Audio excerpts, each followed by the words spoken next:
ಇಲ್ಲಿ ಸೆಲ್ಗಳಿಗೆ ಸ್ಟೈಲ್ಸ್ ಅನ್ನ ಯಾವ ರೀತಿ ಅಪ್ಲೈ ಮಾಡಬೇಕು ಅನ್ನೋದನ್ನ ಈ ಒಂದು ವಿಡಿಯೋದಲ್ಲಿ ತೋರಿಸ್ಕೊಡ್ತಾ ಇದ್ದೀನಿ.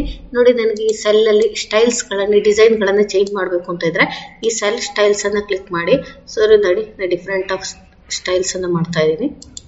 ನೆಕ್ಸ್ಟ್ ಇಲ್ಲಿಯೂ ಕೂಡ ನನಗೆ ಚೇಂಜಸ್ ಬೇಕು, ಇದರಲ್ಲಿಯೂ ಕೂಡ ಚೇಂಜಸ್ ಬೇಕು ಅಂತ ಇದ್ರೆ ಇದಿಷ್ಟಕ್ಕೆ ನಾನು ಬೇರೆ ಈಗ ಗ್ರಾಸ್ ಅಂದ್ರೆ ಇಲ್ಲಿವರೆಗೂ ನಾನು ಬೇರೆ ಒಂದು ಕಂಟೆಂಟ್ ಅನ್ನು ಆಡ್ ಮಾಡಬೇಕು ಅಂತ ಇದ್ರೆ ಸ್ಟೈಲ್ಸ್ ಗಳನ್ನ ಆಡ್ ಮಾಡಬೇಕು ಅಂದ್ರೆ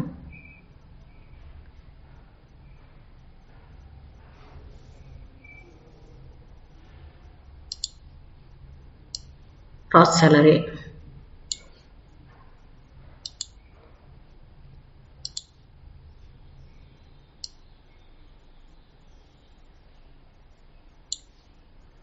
ಡಿಫರೆಂಟ್ ಸ್ಟೈಲ್ಸ್, ಸೆಲ್ ಸ್ಟೈಲ್ಸ್ ಅನ್ನ ನಾವು ಯಾವ ರೀತಿಯಾಗಿ ಚೇಂಜ್ ಮಾಡಬಹುದು ಅಂತ ಎಕ್ಸೆಲ್ ಅಲ್ಲಿ.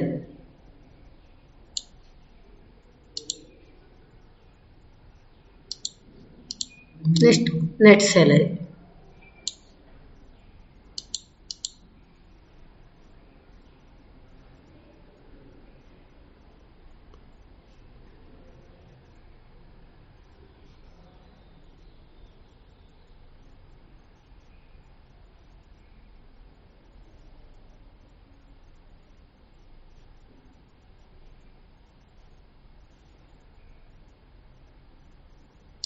ನೋಡಿ ಈ ರೀತಿಯಾಗಿ ಡಿಫ್ರೆಂಟ್ ಆಫ್ ನಾವು ಸೆಲ್ಲಿನ ಸ್ಟೈಲ್ಸ್ ಅನ್ನ ಚೇಂಜ್ ಮಾಡಬಹುದು. ಸೆಲ್ ಸ್ಟೈಲ್ಸ್ ಇಲ್ಲ ಒಟ್ಟಿಗೆ ಎಲ್ಲವನ್ನು ಒಂದೇ ಸತಿ ನಾನು ಚೇಂಜ್ ಮಾಡ್ತೀನಿ ಅಂದ್ರೆ ಡಾಟಾವನ್ನು ಫುಲ್ ಸೆಲೆಕ್ಟ್ ಮಾಡ್ಕೊಳ್ಳೋದು, ಡಾಟಾವನ್ನು ಫುಲ್ ಸೆಲೆಕ್ಟ್ ಮಾಡ್ಕೊಂಡ್ರೆ ಆಯ್ತು. ಸೆಲ್ ಸ್ಟೈಲ್ಸ್ ಹೋಗಿ ನೀವು ಡಿಫ್ರೆಂಟ್ ಆಫ್ ಸೆಲ್ ಸ್ಟೈಲ್ಸ್ ಅನ್ನ ನೀವು ಎಂಟ್ರಿ ಮಾಡಿದ್ರೆ ಆಯ್ತು. ಯಾವ ರೀತಿ ಬೇಕೋ ಆ ರೀತಿ ನೋಡಿ.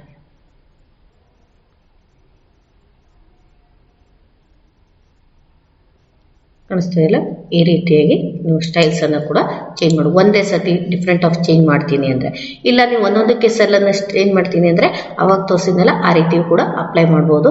ಮುಂದಿನ ವಿಡಿಯೋದಲ್ಲಿ ಈ ಸೆಲ್ ಅನ್ನ ಇನ್ಸರ್ಟ್ ಮಾಡ್ಕೊಳ್ಳೋದು ಹೇಗೆ, ರೋ ಅನ್ನ ಇನ್ಸರ್ಟ್ ಮಾಡ್ಕೊಳ್ಳೋದು ಹೇಗೆ, ಹಾಗೆ ಶೀಟ್ ಅನ್ನ ಇನ್ಸರ್ಟ್ ಮಾಡ್ಕೊಳ್ಳೋದು ಹೇಗೆ ಅನ್ನೋದನ್ನ ತೋರಿಸ್ತೀನಿ.